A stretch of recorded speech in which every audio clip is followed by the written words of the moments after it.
What's up, guys? Welcome back to the channel. Just stopped and got some delicious Dunkin' Donuts for my morning. I'm actually on my way to a weightlifting competition, but while I'm doing that, since it's like 20-30 minute drive, I figured it'd be a good time to tell you guys a little bit about the backstory of this car. So I bought this vehicle in 2017. I think it was like April or May. But before I had this G8, I had a 2009 Pontiac G8 V6.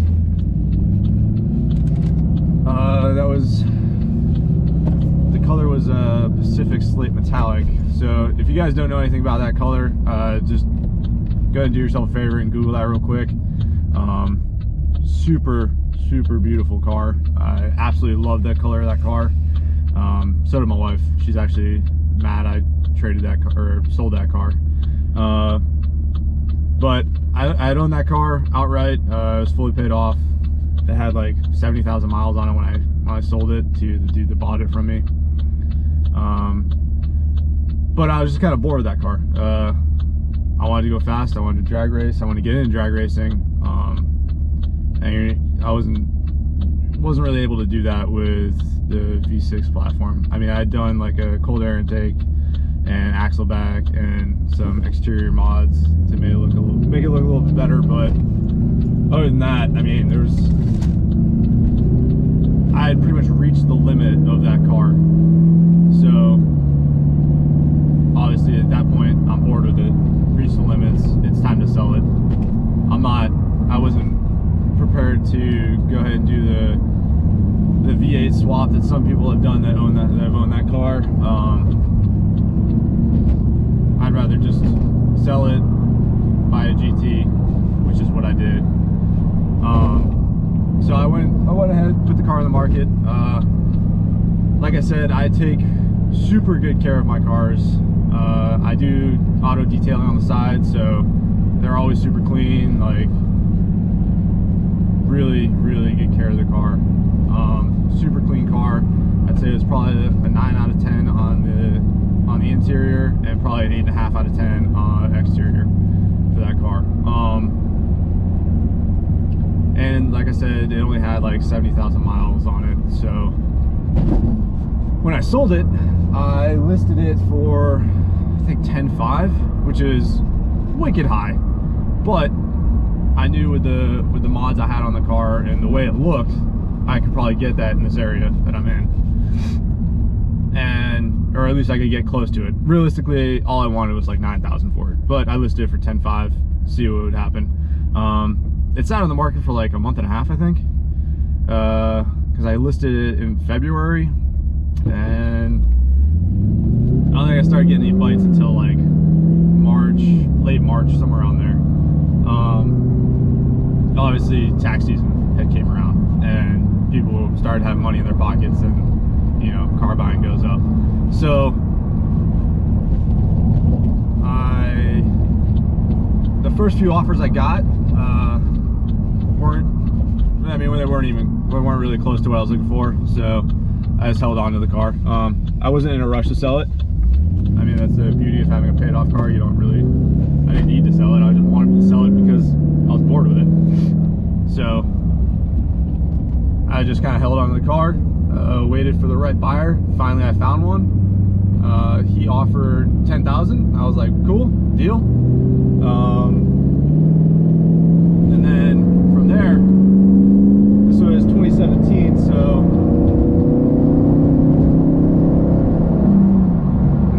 gotta love that. So this was 2017, so G8s were actually kind of scarce on the market at this point. So I really picked a crap time to buy a G8 GT. I had searched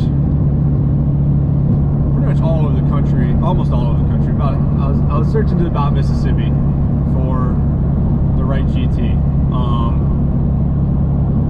and I didn't find one until after I'd already kind of made the sale for the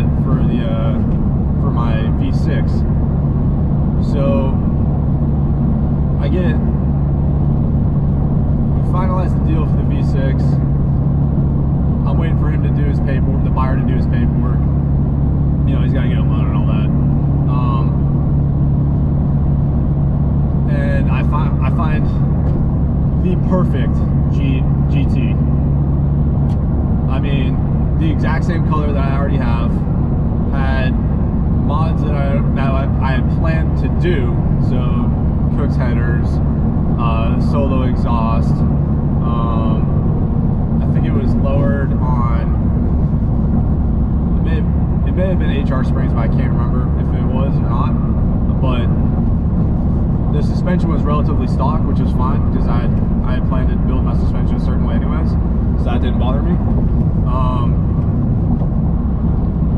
And then it had a real mild cam in it, like I think it was like a Texas Speed stage 1 blower cam or something like that, maybe a stage 2, but a good mild cam, had a converter, like really well put together build, and he had all the paperwork, like sent me an email with PDFs of all the paperwork for the build. Like, it was great, everything was looking good. Like, we had lined up the deal. I think I was buying it for like $14,000 or $13,000. It was something really cheap for what the car was, and the whole reasoning was because he, like me, he had gotten bored of the car and wanted a Z06, so he was just trying to get rid of the car and get a Z06. Fair enough, I will help you. So we had the deal all lined up, like everything was good. The dude that was buying my car, everything was looking good on his end. So I was just lining the deals up so that I would sell my V6 and then fly out to Louisiana, pick up the GT, make the deal with him, and then drive the GT back to California, which would have been fun. I mean, I had a few days off of work, and I would have just cross country driven it. Would have got a nice feel for the car. It would have been a good little trip. So I go ahead and buy my tickets. Now this is where I messed up. I went ahead and bought through a third-party ticket place. It's kind of a no-name third-party one. I should have known better. I travel enough to know better on that one. And I didn't think anything of it. Just went and bought my tickets. They were super cheap, and I bought ticket insurance with them just in case, because the ticket insurance is like $5. So I was like, whatever, sweet, $5 guaranteed to be able to change my flight, cancel it, whatever. So I go, I'm super excited, the day before my flight rolls around, and I go ahead and try to do the pre-check-in online. So I go online, go to the airline's website, and I try to check in, and obviously I get like an error message, can't check you in, you don't have a ticket number, blah blah blah. So I try calling the third party, and nothing. No voicemail, no nothing, like not even a ringtone. I was like, okay, this is not good. So I called the airline. I'm like, hey, I bought through this third-party site. This is all the information they gave me. They're like, yeah, that's a scam site. You don't have a ticket. Sorry. I was like, okay, great. So right there, I thought, obviously I get on the phone with the bank. I'm like, hey, like I'm out $275 or whatever it was for the ticket. And they're like, no, we'll cover it. It's okay. So get that all sorted out. But I wasn't able to get another flight to be there in time for, I think we were doing this deal on a Saturday, so I wouldn't have been able to get there until the following Monday or Tuesday, and by then he already had 3 more buyers lined up for the car. So I mean, it was a done deal. Like, he had told me, he was like, hey, if you don't make that flight, like, I'm not holding the vehicle, and I had agreed to that because, I mean, why would you? So I knew that car was gone. So at that point, now I have a sold V6 and G8. Like, I've sold that. That's pretty much done deal, sold, like, in the other dude's hands. And now I have no car, and I need to work. I only had like a few days off. So now I'm scrambling to find another vehicle to purchase. So I opened my search up. I started searching the entire country, and I find this. So this was listed 2008 G8 GT. It was listed as 100,000 miles. You know, it had headers, tune, DOD delete with an LS7 cam swap, set of wheels, and straight pipe axle back exhaust. And it was lowered on HR springs. I was like, all right, like not exactly what I was looking for, but you know, I can dig it. It's already got the DOD delete done, and it was only listed for like $12,000 with 100,000, with a little over 100,000 miles on it. I think I had like 106 on the listing. So I was like, hey, that's great. That's not a bad deal at all. Like, it's got the DOD delete done. Like, no, I won't have to worry about lifter failure. Yeah, I don't really like the cam that's in it, but I can deal with it. I can do the cam swap myself. No big deal. So I go ahead. I'm like, all right. I link up with the seller. We start going over things. Everything looks good. Like, he's super cool about everything.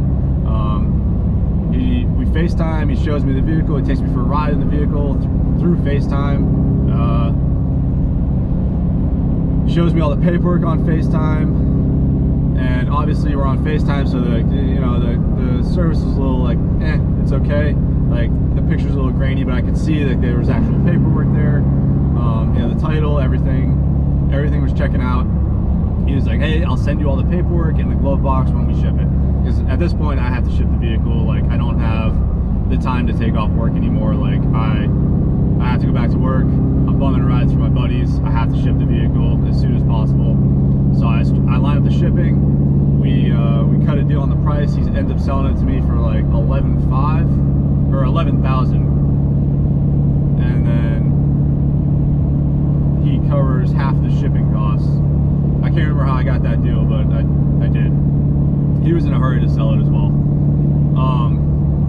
for reasons we'll find out here in a second. So we FaceTime again. I go to the bank.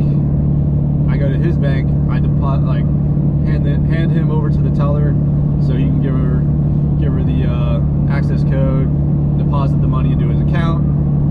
So I paid it in cash, $11,500, and he releases the G8 onto the shipper of my choice.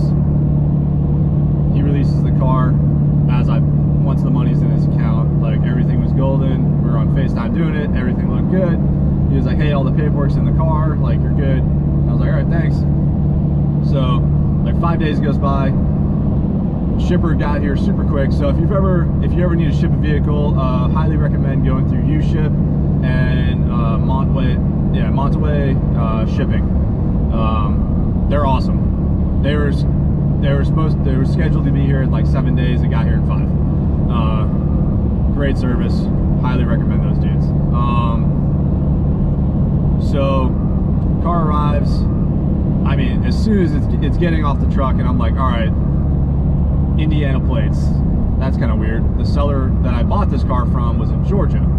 Like, he said it multiple times, like, hey, I live in Georgia. Like, the address he gave me to pick up the car was in Georgia. So as soon as the car's getting off the trailer, I'm like, all right, Indiana plates, that's a little weird. Red flag number 1. I'm like, whatever. Get in the car, don't really think about the plates anymore. Starts up, you know, everything drives fine on the way home. I had like a 15-minute drive back to my house. Everything drove completely fine. Car felt great, like, perfect. I was like, all right, cool. Car's good. Like, and to this day, the car is still good. Like, I got super lucky with this. This car has not given me, I don't really want to say it because now I'm going to jinx it, but this car has not given me any problems since I bought it. Any problems that I didn't cause. So the diff going out was like me replacing the gears was all my doing. But mechanically, this car has not given me any issues since I bought it. Transmission's good, engine's great, runs great. But I get the car, paperwork. This dude had bought the car off of a guy in Indiana, had not registered the vehicle to himself, had driven it for God knows how many miles. So he had the car listed for $106,000. When I got the car, it had it was either 130 or 134,000 miles on the odometer when I got it, when it got delivered to me. So obviously that's red flag number 2. Like, okay, like what happened in those 30,000 miles that weren't documented? So because the title that he sent me was the previous owner's title in Indiana. It had 95,000 miles on it when it was sold by him, and incomplete. It was incomplete title paperwork. So the only saving grace I really had was that I bought this vehicle in cash, and I was, you know, able to do some gray area stuff as far as the title and bill of sale are concerned, and was able to figure that all out and get this to be able to register and title this car in my name. If I had paid in cash and, you know, wasn't savvy with doing, you know, some questionable things, I probably wouldn't have been able to get this car titled in my name, and I would have had some serious issues doing it and would have had to seek legal assistance. But beyond that, so the mods with the car, it was listed, it had Cook's headers. It does not have Cook's headers. You know, that was obviously something I really couldn't tell over video. I could see that it had headers, but I couldn't tell what kind they were. Get onto the car, it doesn't have Cook's headers. Not a huge deal, still does have long tube headers. I think they're Manzo headers, which aren't terrible. I mean, they work. Shit. Well, I'm about to miss my exit. There we go.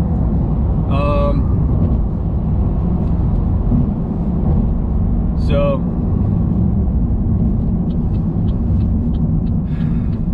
a few things with the car that, you know, obviously it arrived and they weren't all, it wasn't all as it was set up to be, you know, way over on the mileage. When I did get my diff swapped, the builder that did it, I had him look into the engine a little bit. So it still has a stock valley cover. Still looks like it has some stock DOD hardware as far as the heads are concerned. So I'm pretty sure it wasn't a full DOD delete. It does sound like it did get the LS7 cam swap. It is definitely tuned, but it doesn't sound like it had a full DOD done. So I have no idea what hardware is actually on the inside of this engine, which kind of sucks because those are things that you absolutely want to know. But long term, I mean, it hasn't affected me yet as far as this car goes. Like, I haven't had any issues with it, and I plan on building the engine anyways here in the near future, so it hasn't really been that big of a deal. But these are all things that, you know, buying a car kind of sight unseen, which is basically what I did. I mean, yeah, I was able to FaceTime with the guy, but I basically bought this car sight unseen from all the way across the country. These are things that you have to look out for, and these are things that are easily missed over FaceTime. Like, I mean, there's no way for me to tell that there was a stock valley cover on FaceTime. Like, that I can't see that. Headers, like I said, I couldn't see the difference between the headers. Like, there's no way. I couldn't see that unless I got underneath the vehicle. There's some small chips in the paint that, you know, you can't see over FaceTime, and a few other little things like that, which all just kind of decrease the value of the vehicle. But end of the day, I did get super lucky, and I got a good working and driving vehicle. I mean, so far this vehicle has not has been nothing but fun to drive, and I've been super happy with it. So I mean, just if you're gonna buy a car sight unseen, one, I do not recommend doing that ever. I will never do it again. I will always have a buddy that I know. I mean, I know people all throughout the country, so there's probably someone I know near where I'm about to buy a car, and I will absolutely call that dude up and be like, yo, can you go check this car out for me? Or make some friends with on the forum of whatever car you're about to buy, and ask one of those dudes to go check your car out for you, because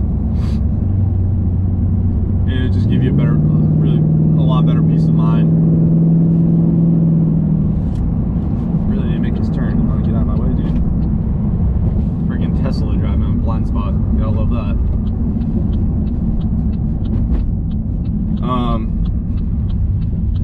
Yeah.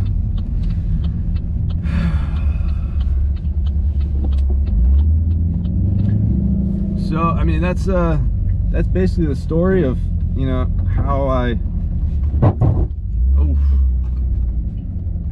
hate this parking lot. Yeah, it's basically the story of how I ended up getting this car.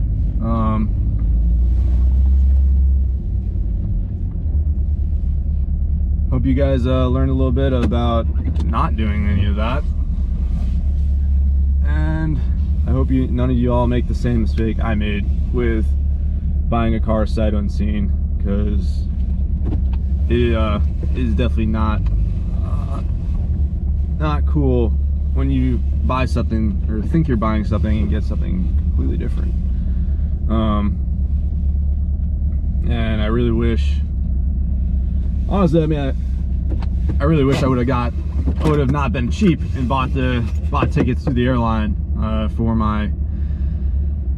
for the other GT that I was looking at. But live and learn, and if, you know, made that mistake, won't make it again, is what it is. I'm sure I'll make plenty of other mistakes with purchasing vehicles or car mods. I always make mistakes doing those. So if you enjoyed the video, go ahead and like, subscribe, and if you have a similar car buying experience or story you want to share, drop it in the comments. I'm sure, you know, everyone would enjoy learning from that. Yeah, that's all I got for this week, and I'll see you guys next Tuesday.